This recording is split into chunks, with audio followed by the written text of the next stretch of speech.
오늘 본문의 시작이 이렇죠. 그 일 후에 하나님이 아브라함을 시험하시려고.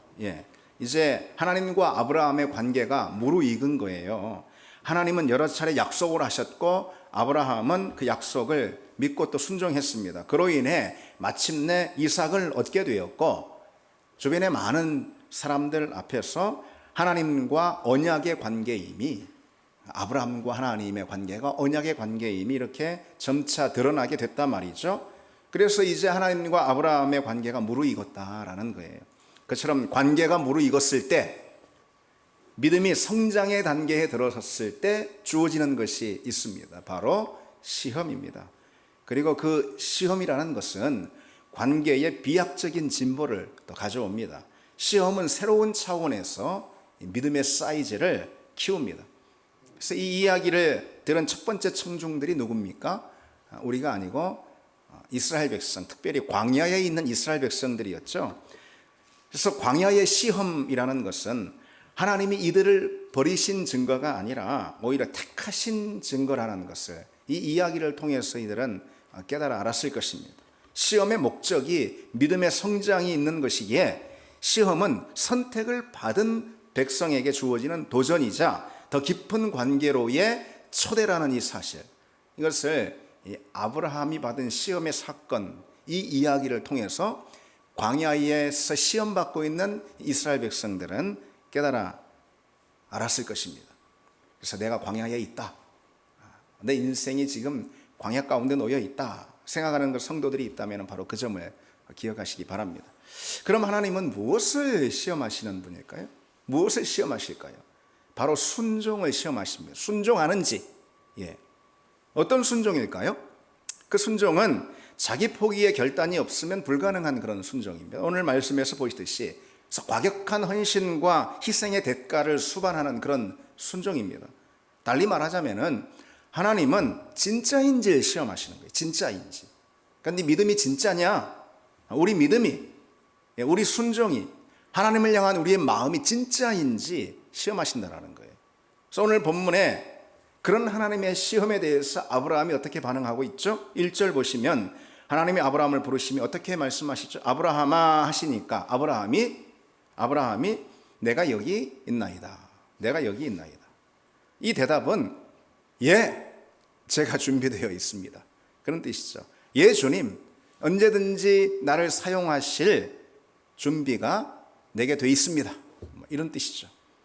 하나님 맡기시는 일이라면 무엇이든지 기꺼이 행할 준비를 다 갖고 있다. 그래서 우리가 가져야 할 태도 아니겠습니까?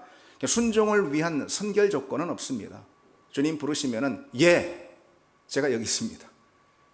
이미 준비되었습니다.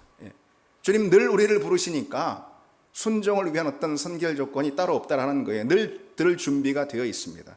그것이 순종에 이르는 첫 번째 태도입니다.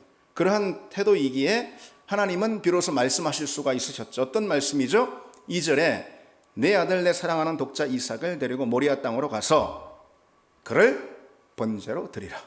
그를 번제로 드리라. 그 말씀에 대해서 아브라함은 생각에 생각을 곱씹지 않습니다. 생각에 생각을 더한다고 여러분 이게 이해가 될 말씀입니까? 생각에 생각을 더하면 그래서 그런 명령을 하셨구나, 납득이 될 그런 상황입니까? 그래서 생각을 접습니다. 사실 저는 무슨 생각이 또 필요해, 생각하지 마, 그리고 믿어, 사실 저는 그런 말 제일 싫어합니다. 그러나 믿음의 자리에서 그런 경우가 요청이 되는 때도 있다라는 거죠. 하나님은 우리에게 이해를 구하시지 않고 순종을 원하시기 때문입니다. 따라서 순종에는 때로 판단의 중지가 요청이 됩니다. 그런데 종종 합리적이라고 생각하는 그런 사람들, 도덕적 사고만을 하는 그런 사람들은 어떤 반응을 특별히 오늘과 같은 이 본문에서 보일까요? 그런 사람들이 보이는 반응은 한마디로 말이 안 돼. 이게 말이 돼? 그러면서 이런 생각을 하는 거죠. 아브라함에게 감정이입을 해서 아브라함이 기가 막혔을 거야. 실은 아마도 아브라함도 기가 막혔을 것입니다. 기가 막혀. 말이 안 돼. 예. 있을 수 없어. 하나님 꼭 이래야만 합니까? 하나님 꼭 이래야지만 내가 당신께 순종하고 또 믿음을 가진 것인지 검증이 되는 것입니다. 꼭 이래야만 됩니까? 예. 그러면서 우리는 말이 되는 것만 믿으려고 하는 그런 태도를 가질 때가 있습니다. 말이 되는 것만 행하려고 합니다. 그러나 말이 되는 것이 꼭 신앙은 아닙니다. 신앙의 자리에는 말이 안 되는 것이 오히려 훨씬 많을 수 있죠. 우리 신앙의 출발점인 십자가의 사건과 사랑을 보십시오. 그 자체부터 말이 안 되는 것이잖아요. 하나님이 어떻게 피조물인, 창조주가 어떻게 피조물인 우리를 위해서 그 목숨을 내놓는 희생을 감수하시겠습니까? 이것은 말이 안 되고 이해나 납득이 되는 부분이 아닌 거죠. 따라서 그와 같은 하나님의 사랑, 그 십자가의 은혜에 대한 반응인 믿음 있죠. 그 믿음과 순종의 과정 역시 말이 안 되는 것들이, 납득이 안 되는 것들이 많다라는 거죠. 그럼에도 우리는 내가 말이 안 된다고 생각하면 하나님이라 해도 그럴 수 없다. 네. 내가 이것은 이해가 안 되고 의미가 통하지 않는다. 이건 도대체 상식적이지 않고 또 도덕적이지도 않다. 예. 납득이 되지 않는다라는 거죠. 그러면은 그런 일이라면은 그게 뭐라 하더라도 할 수 없다라는 거예요. 예. 하나님이 요청하시는 거라 하더라도 그건 할 수 없다라는 거죠. 그런 하나님이라면은 하나님 그분도 의심해 봐야 한다라는 그런 태도가 우리에게 있을 수 있습니다. 그러나 그것은 하나님을 내 생각과 이해와 판단에 가두는 행위죠. 세상의 상식과 기준에 하나님을 가두는 그런 태도입니다. 이런 태도는 우리에게 아주 많습니다. 물론 오늘 하나님의 명령이 성경 전체에서 만날 수 있는 하나님의 성품과 부합하는 것은 아닙니다. 하나님이 이삭의 희생을 바랄 리가 없고 더욱이 그분 스스로가 금하고 계신 인신제사, 사람을 제물로 드리는 그런 제사를 요구하실 리가 없습니다. 그러나 분명한 점은 지금 하나님이 그렇게 명령하고 있다라는 이 사실이에요. 그럴 때 우리는 무엇이 필요하겠습니까? 내게 말씀하고 계신 분이 하나님이신가? 그렇지 않은가만 분별하면 되는 거예요. 근데 그 말씀이 내가 생각하거나 기대하는 것과 맞나? 내가 판단할 때 그 사건이 합리적이고 상식적이고 도덕적이고 맞나? 그렇지 않나? 라는 것을 따질 것이 아니라는 것입니다. 그 말씀을 하시는 주체가 하나님이신지 그렇지 않은지만 분별하면 됩니다. 때로 하나님이 믿음으로 이끄시는 방식에 의문이 갈 때가 있습니다. 하나님의 말씀과 명령에도 의문이 생길 때가 있습니다. 이런 때가 있는 거죠. 잘 모르겠다라는 거예요. 왜 이런 말씀을 하시는지, 왜 이런 요구를 하시는지, 왜 내게 이런 길을 허용하시는지 정말 모르겠다라는 것입니다. 그런 때가 있습니다. 그런 순간 우리는 어떻게 해야 하겠습니까? 왜 이런 믿음의 자리를 요구하시는 걸까? 도저히 모르는 거예요. 그러나 우리가 알 수 있는 분명한 사실 하나가 있습니다. 하나님은 다 알고 계신다라는 그 사실만큼은 내가 압니다. 그렇죠? 하나님은 분명히 뜻이 있으시다라는 그 사실만큼은 내가 아는 거예요. 그걸 모른다면 그건 그리스도인이 아니죠. 하나님이 내게 주시는 이 믿음의 요청들이 또는 순종의 도전들이 이게 정말 이게 말이 돼? 이런 기가 막힌 일이 있을 수 있어? 난 도저히 모르겠어. 하나님이 내 인생 가운데 주시는 여러 도전들이 또 여러 길들이 도저히 난 모르겠어. 납득이 안 돼. 이해가 안 돼. 할 수는 있습니다. 그러나 하나님은 다 알고 계셔 라는 이 사실만큼은 우리가 압니다. 그렇죠? 하나님은 분명히 뜻이 있다라는 그 사실만큼은 우리가 압니다. 그리고 하나님은 신실하신 분이라는 사실도 내가 압니다. 순종의 그 근거는 바로 그것입니다. 내가 하나님의 말씀을 다 알아서 순종하는 것이 아니라는 거예요. 내가 그분의 뜻과 인도하심을 다 이해하고 분명히 납득하기 때문에 순종하는 게 아니라는 것입니다. 알 수도 헤아릴 수도 또 납득이 가지도 않지만 순종이 요청되는 때가 있습니다. 헤아리기 어려운 믿음의 환경들은 내 안에 불안을 일으킵니다. 계산도 안 되고 판단도 서지 않고 하나님의 말씀과 그 명령에 순종할 때 우리가 선택할 수 있는 그 믿음의 길들, 그 과정들은 우리에게 때로 헤아려지지 않고 이해할 수 없는 과정들이 있기 때문에 우리 내면에 불안을 일으킵니다. 하나님의 말씀에 순종하는 길은 때로 불안을 일으킨다는 그런 뜻입니다. 그처럼 순종의 과정, 믿음의 과정은 불안을 일으키고 우리 마음에 불편함을 가져올지 모르지만 하나님 그분에 관해서는 결코 그런 일이 없습니다. 하나님이 내게 신실하시고 내게 선하신 분이라는 사실만큼은 결코 안개 속에 있을 수 없습니다. 그건 믿음이 아니기 때문이죠. 하나님이 신실하시고 하나님이 나를 사랑하신다라는 그 사실은 우리 안에 언제나 뚜렷하고 또 견고히 서 있습니다. 여러분, 그게 믿음 아닙니까? 이해도 납득도 되지 않고 계산도 판단도 서지 않는 말씀에 순종할 수 있는 이유, 또 순종해야 되는 이유, 그게 바로 거기에 있습니다. 그리고 그렇게 순종을 감행하는 것을 가리켜서 믿음이다라고 말하는 거죠. 아브라함은 그래서 순종했습니다. 그리고 그의 순종의 진짜임을, 그의 순종에 얼마나 진정성이 담겨 있음을 본문이 곳곳에서 보여줍니다. 3절에 아브라함이 아침에 일찍이 일어나 이렇게 출발하죠. 머뭇거림이 없이 곧장 실행했다라는 것을 보여주는 거잖아요. 그리고 번제에 쓸 나무와 불과 칼 이런 걸 완벽하게 다 준비합니다. 그냥 쇼가 아니라는 거예요. 그냥 보여주기가 아니라는 것입니다. 실제로 감행하는 거예요. 심지어 실수 없이 행하기 위해서 뭘 행해요? 아들 이삭을 잡는 것이죠. 실수 없이 행하기 위해서 이삭을 결박합니다. 보통 제물을 결박하진 않잖아요. 이삭을 결박해서 제단 위에 올려놓습니다. 이러한 장면은 아브라함이 얼마나 순종하는 것에 집중하고 있는지, 그 순종에 얼마나 진정성이 담겨 있는지 보여주는 그런 대목입니다. 그러나 아브라함의 순종이 얼마나 진실된 것인지는 그의 순종에 대한 하나님의 반응을 통해서 더 분명하게 확인할 수가 있습니다.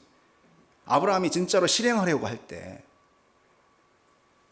여호와의 사자가 아브라함을 부르는 장면이 아주 다급하지 않습니까? 11절에 보면은 아브라함아 아브라함아, 두 번 부르시는데 아주 다급한 개입이라는 사실을 말해주는 거예요. 그리고 이렇게 소리치죠. 그 아이에게 손을 대지 말라. 그리고 한 번 더 연거푸 말합니다. 그에게 아무 일도 하지 마라. 이 장면을 묵상하다 보면은 저는 종종 이런 상상을 하게 됩니다. 물론 제 머릿속에 상상이지만은 이런 상상을 하게 됩니다. 아브라함이 진짜로 칼을 들어서 이삭의 목에 내리치려 하자 깜짝 놀라신 하나님이 아브라함아 아브라함아, 어머머 얘 봐, 얘 이제 미쳤나 봐, 얘가 진짜로 하려고 그러네. 마치 그런 장면을 상상하게 됩니다. 이삭에게서 당장 손을 떼, 꼼짝도 하지 마. 그래서 결국 하나님이 이렇게 인정하시는 거죠. 12절에 네가 네 아들 네 독자까지도 내게 아끼지 아니하였으니 내가 이제야 네가 하나님을 경외하는 줄 아노라. 18절에도 내가 나의 말을 준행하였습니다. 한 번 더 이렇게 아브라함의 순종의 진정성, 그 믿음이 진짜임을 하나님이 인정하십니다.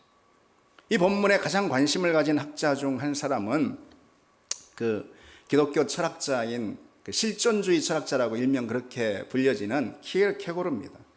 그는 이 본문을 다룬 그 책의 제목을 공포와 전율 이렇게 붙였습니다. 이 본문 한 본문만 깊이 다룬 그런 책입니다. 그래서 그는 오늘 본문의 말씀을 토대로 세상에는 세 종류의 사람이 있다.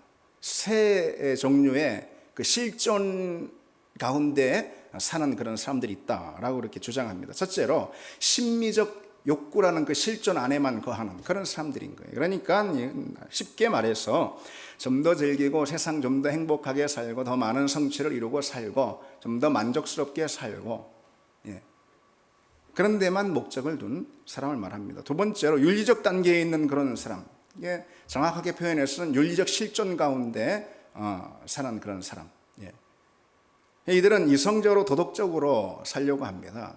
그래서 도덕적 현실을 자기 실존이 처한 가장 중요한 현실로 봅니다. 그래서 무엇이든 도덕적 반응, 윤리적 반응을 수행하려고 합니다. 세 번째로는 신앙적인 실존에 있는 사람입니다. 하나님이 이삭을 죽여서 제물로 바치라 말씀하실 때 윤리적 실존 가운데 있는 사람은, 그러니까 자신이 살고 있는 세상이라는 것은 윤리적 세상이다. 그런 현실이다. 그래서 내가 처한 실존은 윤리적 실존이다. 그래서 나의 반응은 가장 첫 번째로 또 가장 우선적으로 그에 대한 반응이 돼야 된다. 뭐 이런 생각을 가진 사람들이죠. 그런 사람은 이삭을 죽여서 제물로 바치라 라고 말씀하실 때 이성적이고 그리고 또 윤리적인 그리고 인간적이고 합리적인 저항이 일어납니다. 당연하죠. 그러나 신앙적 실존에 서 있는 사람은 자신의 생각과 판단, 그것이 윤리적이거나 도덕적인 판단이라 하더라도 그조차도 죄에 오염된 것임을 인정합니다. 그리고 하나님은 그것을 명령하시는 하나님은 그보다 선하시고 더 크신 분이라는 것을 인정합니다. 하나님의 말씀은 인간의 이성과 논리와 윤리의 범주를 초월한다라는 거죠. 그것들로 결코 판단할 수가 없다라는 것입니다. 그래서 키에르케고르는 신앙은 인간의 사고가 멈추는 바로 그곳에서 시작이 된다라고 주장했습니다. 그래서 믿음의 자리에는 말도 안 되는 일을 함으로 인정을 받게 되는 일이 있습니다. 내가 내 아들 독자까지라도 내게 아끼지 아니하였으니 그러니 내가 이제야 네가 하나님을 경외하는 줄 알겠노라. 이해도 납득도 할 수 없는 일을 아브라함이 감행했기에 하나님께로부터 인정을 받지 않습니까? 그야말로 말도 안 되는 일, 기가 막힌 일, 그 일에 그 요구에 순종했기 때문에 아브라함이 하나님께 인정을 받고 있잖아요. 여러분, 하나님을 향한 의무는 절대적입니다. 그러기에 그 의무는 윤리를 뛰어넘어서 윤리가 허용하지 않는 자리까지도 나가는 경우가 있습니다. 세상의 상식이 멈춰 세우는 것도 행합니다. 윤리를 가볍게 보거나 상식을 폐하자 그런 뜻이 아닙니다.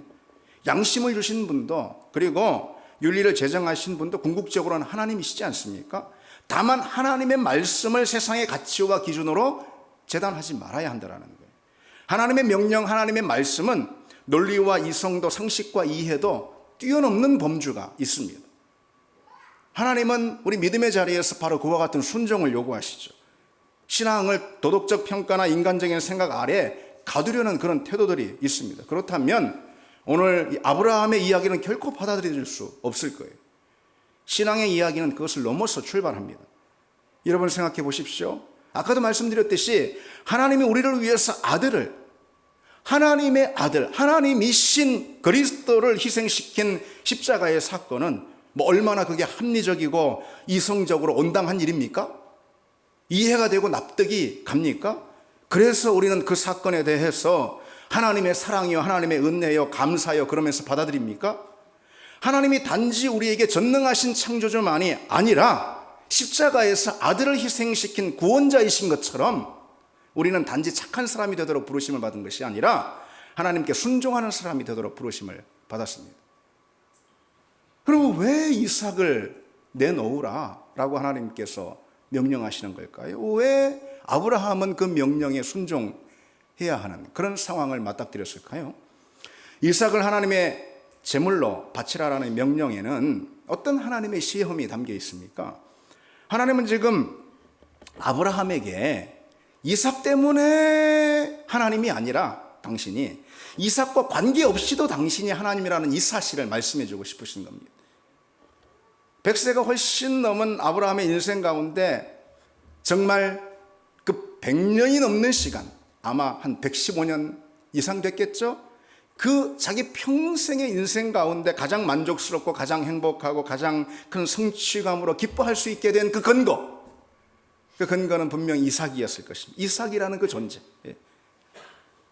그런데 바로 그렇게 될 때 그 순간 아브라함의 믿음은 더 이상 하나님이 빚으시려고 하는 그 믿음과 거리가 멀어지는 그런 위험에 빠지게 되는 거죠. 하나님은 이삭이 있든 이삭이 없든 아브라함에게 하나님이시기를 원하셨습니다. 그게 믿음입니다. 이삭을 버리라는 명령은 믿음의 본질을 보여주는 거예요. 그래서 믿음은 한마디로 표현해서 배타적인 절대성입니다. 다른 모든 것을 밀어버리고 내 안에 하나님 외에 다른 모든 것을 밀어버리고 오직 하나님 한 분만 붙드는 그 배타적인 절대성, 그게 바로 믿음입니다. 그래서 믿음은, 예수 믿으면 천국 간다 그런 게 아니에요. 여러분, 여러분 오해하지 마십시오.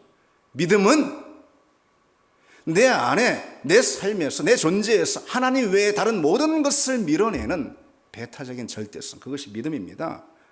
하나님과 경쟁하는 것이 있어서는 안 된다라는 경고, 그것이 오늘 시험이 의미하는 바입니다.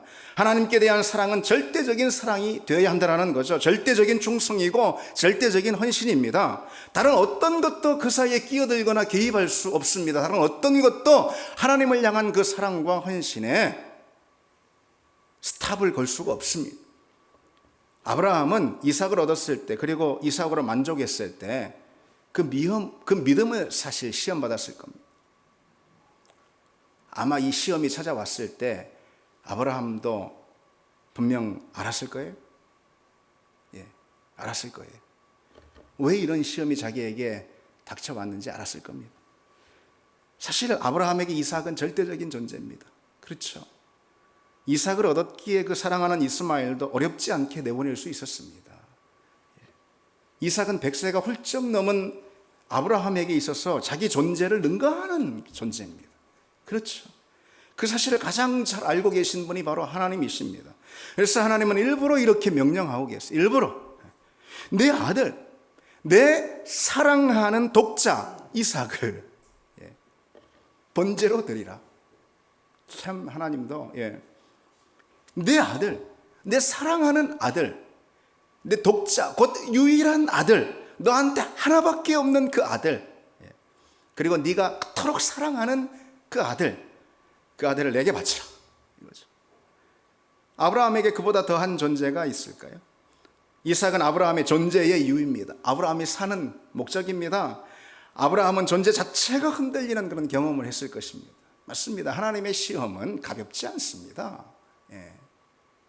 존재 자체가 흔들리는, 우리 인생의 토대가 흔들리는 경험, 그것이 바로 하나님이 주시는 시험입니다. 처음 하나님을 만났을 때 아브라함이 어떤 요구를 받았죠? 내 본토 친척 아비집을 떠나라.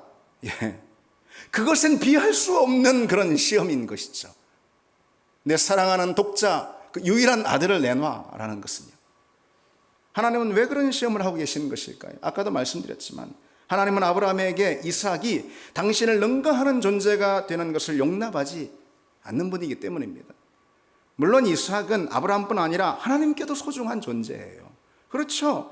하나님이 100세의 이삭을 주신 것은 뭐 그냥 재밌는 놀이나 해보려고, 하나님이 당신의 권능이나 드러내 보시려고 그런 건 아니잖아요. 이삭은 줬다 뺏었다 할 수 있는 그런 존재가 아니잖아요. 하나님께도 이삭은 하나님이 그분의 말씀으로 약속하신 후사이고 그 약속이 성취된 증거, 그러니 오로지 이삭이어만 하는 것입니다.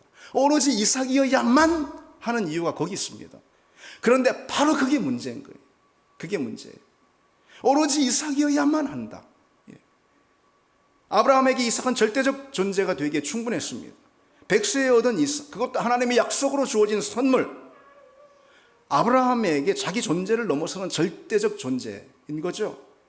이삭은 아브라함에게 하나님의 자리를 넘보는 유일한 존재가 될 수 있었던 거예요. 그것을 다른 말로 뭐라고 합니까, 여러분? 우상이라고 하는 것입니다. 우상. 이삭이 하나님이 주신 선물이라 할지라도 하나님의 자리를 찬탈할 수는 없는 거죠. 왜? 우상이 되기 때문입니다. 그 순간 이삭은 하나님의 선물에서 우상으로 전락하는 거예요. 하나님이 이삭을 제물로 바치라고 하신 이유가 거기 있습니다. 이삭이 하나님의 선물에서 우상으로 전락하기 때문이죠. 여러분, 우리가 믿는 하나님은 다른 한편 볼 때 만만한 분이 아닙니다.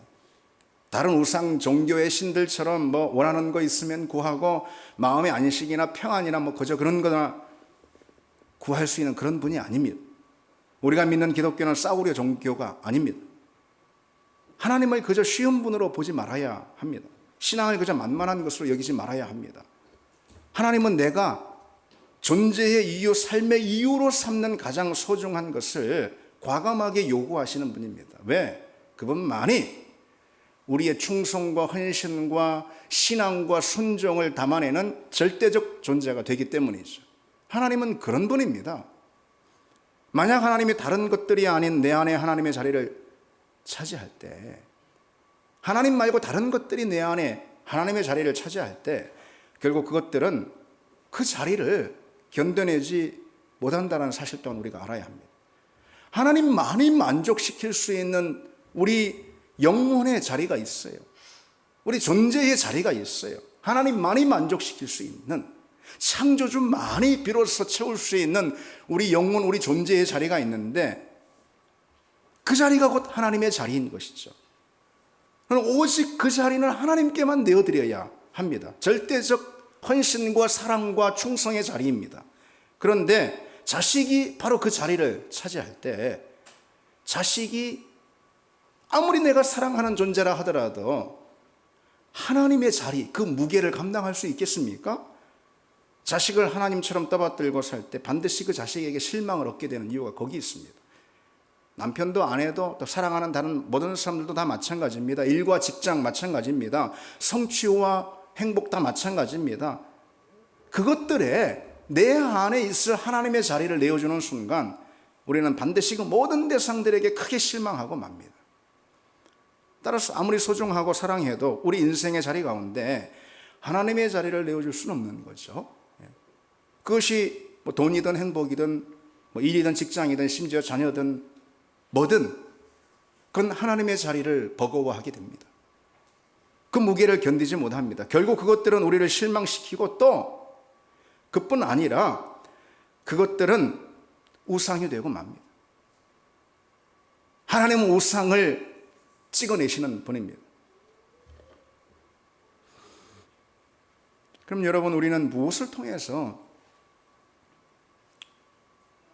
하나님께서 우리에게 주신 선물들, 자녀가 됐든 돈이 됐든 행복이 됐든 뭐 일이 됐든 뭐가 됐든 하나님 우리에게 주신 선물들을 우상으로 만들고 있는가? 우리는 뭘 통해서 분별할 수가 있을까요, 여러분? 내가 사랑하고 좋은 것들이 혹 나에게 실은 하나님의 선물이 아닌 더 이상 우상으로 변질되어 있지 않는가라는 그런 점검은 뭘 통해서 할 수가 있을까요? 우상을 찾아내는 세 가지 식별법이 있습니다. 첫 번째로 분리불안 증세, 분리불안 증세. 교회 젖먹이 아기들이 엄마가 잠시라도 없으면 막 불안 증세를 느끼잖아요. 그걸 분리불안이라고 그러잖아요. 그 대상이 없을 때 불안 증세를 느끼는 거예요. 그건 다 우상인 거예요. 다 우상. 분리불안이 있다라는 거, 뭐 좀 무슨 뭐 통장에 돈이 조금 없으면은 뭐 사랑하는 어떤 대상이 잠시 떨어져 있으면은 또 뭔가가 뭐 내가 막 열중하는 일이 잘 안 되면은 그러면 막 불안 증세가 생긴다라는 거. 그것은 그 대상에 대한 심리적 의존 상태가 이미 돼 있다라는 거 아니겠어요? 그 심령이 완전히 거기에 매여 있는 거죠. 그걸 가리켜서 우상이라고 하는 것입니다. 두 번째로 내 안의 우상 식별법은 무기력 증세입니다. 사랑하는 사람이 없을 때, 내가 뭐 굉장히 소중히 여기는 뭔가가 없을 때, 뭔가 그것이 손에 잡히지 않을 때 무력해지는 거예요. 그래서 사업하다가 망하면은 막 극단적인 선택을 하는 경우가 있습니다. 실직을 하거나 뭐 아니면은 뭐 건강을 잃거나 뭐 그러면은 우울해지고 뭐 모든 의욕을 상실해 버리는 그런 경우가 있습니다. 사람들과의 관계가 끊어지고 뭐 내가 사람들한테 인정을 받지 못하고 뭐 외면을 받고 뭐 그러면은 또 비난을 받고 뭐 그러면은 뭐 엄청난 어떤 시리에 빠져가지고 뭐 다 죽을 것처럼 무기력해지는 사람이 있습니다. 인생이 살기 싫어지고. 그런 모든 대상들이 우상이었기 때문에 그런 것입니다. 우상 식별법. 그 대상이 없을 때 내가 굉장히 무기력감에 빠지는 거예요. 마지막 하나는 내 안의 우상의 식별법은 그 대상에 대해서 신앙적인 만족과 헌신을 고백할 때입니다. 신앙적인 만족과 헌신을 할 때. 근데 그런 경우에 대해서 우리는 상당히 적극적으로 그리고 또 의미를 담아가지고 신앙 고백적인 표현들을 합니다. 하나님 사랑해요. 당신 없인 못 살아요. 주 없인 못 살아요. 주밖엔 없어요. 신앙 고백적인 표현 아니겠습니까? 그렇죠? 신앙 고백이잖아요. 너 없인 못 살아. 숨도 못 쉬어 죽을 것 같아. 근데 그거 없인 내가 못 살아. 내 삶의 의미는 없어. 그걸 뭐 말로 그렇게 표현을 하든 아니면은 자기의 어떤 심정적인 고백이 됐든 어쨌든 그건 신앙 고백적인 표현이고 헌신입니다. 그와 같은 신앙 고백적인 헌신을 자녀에게 돌릴 때 자녀는 우상이 되고 맙니다. 우상이 된 자녀는 결국 크게 부모를 실망시킵니다. 그 어떤 것도 하나님의 자리를 견디어낼 수 없기 때문이죠. 또 우상이 된 그 자녀 역시 망가지게 될 터인데, 왜? 하나님은 모든 우상을 찍어 부수시는 분이기 때문에 그렇습니다. 여러분, 그래서 내 안에 우상이 타파되어야 합니다. 내 안에 우상, 곧 내 안에 이삭이 죽어야 합니다. 내 안에 이삭이 죽어야 온전한 예배가 됩니다. 사실 온전한 예배는 내 안에 이삭을 죽이는 그런 경험입니다. 그런 경험을 통해서 사실 온전한 예배를 우리는 경험할 수가 있습니다. 아브라함은 여러분 창세기를 돌아보시면 가는 곳마다 제단을 쌓았거든요. 가나안 땅 들어오자마자, 애굽에 갔다 다시 가나안 들어오자마자, 브엘사바에 또 도착하자마자 가는 곳마다 이 아브라함은 제단을 쌓고 하나님께 예배를 올렸습니다. 그런데 마침내 아브라함이 쌓은 제단은 이삭을 바치는 그런 제단이었어요. 하나님이 받으시는 예배는 아브라함 안에 있는 이삭의 죽음으로 드리는 예배이기 때문에 그렇습니다. 훗날 모리아산에 아브라함이 그 아들 이삭을 제물로 드림으로 온전한 예배를 경험했던 그 모리아산에 훗날 솔로몬의 성전이 세워집니다. 역대하에 보면 역대하 3장 1절에 무엇을 의미할까요? 예배는 아브라함의 제사를 상기하는 자리라는 거예요. 예배는 여기 자리에 나와서 묵도로 시작해가지고 찬양 부르고 기도, 설교, 축도 이렇게 끝나는 행위가 종교 행위가 아닙니다. 예배는 내 안에 이삭을 깨어서 드리는 자리입니다. 가장 소중하고 값진 것을 깨어드리는 자리. 예배는 내 안에 있는 우상이 부서지는 자리입니다. 예배는 내 존재의 삶의 이유가 진정 하나님이라는 사실을 그것을 통해서 고백하는 자리입니다. 여러분, 그런 예배가 우리 가운데 드려지길 원합니다. 이제 마지막으로 10절을 보실까요? 손을 내밀어 칼을 잡고 그 아들을 잡으려 하니 라는 오늘 본문의 클라이막스 절정에 다다랐습니다. 한 손으로는 결박한 이삭의 목을 붙들고 다른 손으로는 칼을 치켜듭니다. 이 장면을 그린 그 명화들이 다 있거든요. 근데 보통 그런 그림을 그립니다. 실제로도 그랬겠죠. 그 순간 아브라함은 어땠을까? 그 장면은 실은 상상하기도 힘듭니다. 우리가 뭔가 아브라함의 심정을 상상하고 이해했다면 그것을 훨씬 뛰어넘는 것일 것입니다. 몸을 가누기 어려울 정도로 맥이 다 풀렸을 것이고 아들의 목을 잡은 손은 고통에 떨리고 그 심령은 말할 수 없는 심령으로 몸부림쳤을 것입니다. 그럼에도 칼을 지켜든 그 손만큼은 거둘 수가 없었을 거예요. 고통과 신음 속에서 준엄한 하나님의 명령에 순종하는 그 순간, 실은 침묵 외에 어떤 것도 끼어들 수 없는 그 순간이었을 거예요. 그 순간 바로 이 아브라함의 중심 가운데 이미 이삭은 죽었을 것입니다. 죽은 거나 다름없을 거예요. 하나님을 향한 아브라함의 믿음과 순종은 이미 완성된 거나 다름없지 않겠습니까? 그랬기에 하나님은 서둘러 아브라함의 행위를 멈춰 세웁니다. 아브라함아, 손을 대지 마라. 아무 일도 하지 마라. 아브라함은 그 순종으로 이삭을 그저 자식으로 얻는 대신에 하나님의 선물, 하나님의 언약의 선물로 얻을 수 있게 됐죠. 바로 그와 같은 일이 그런데 여러분 갈보리에도 있었습니다. 여러분 그 현장을 한번 떠올려 보십시오. 아브라함 아버지 하나님의 이해할 수 없는 희생, 하나님이 아브라함에게 요구하셨던 이 도전이 이해할 수 없었던 것처럼 그보다 훨씬 더 이해할 수 없는 사건이 사실 갈보리의 사건 아니겠어요? 모리아산의 사건보다 더 기가 막힌 사건이 갈보리의 사건 아니겠어요? 아들 예수 그리스도의 너무나 이상한 순종, 이해할 수도 납득할 수도 없는 순종이 이 사건이 십자가의 사건을 만들었습니다. 한낱 피조물에 불과한 우리를 위해서 하나님이 지금 뭘 하고 계십니까? 이해도 납득도 할 수 없는 하나님의 고통이 등장하는 것이 갈보리의 고통입니다.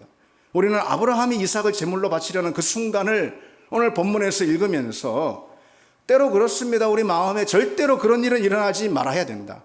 아니 우리가 다 알고 있어요. 창세기 내용을 통해서 그런 일은 일어나지 않았지. 그게 오라. 그게 당연한 거지. 그거는 그런 게 일어났다면 그건 말도 안 돼.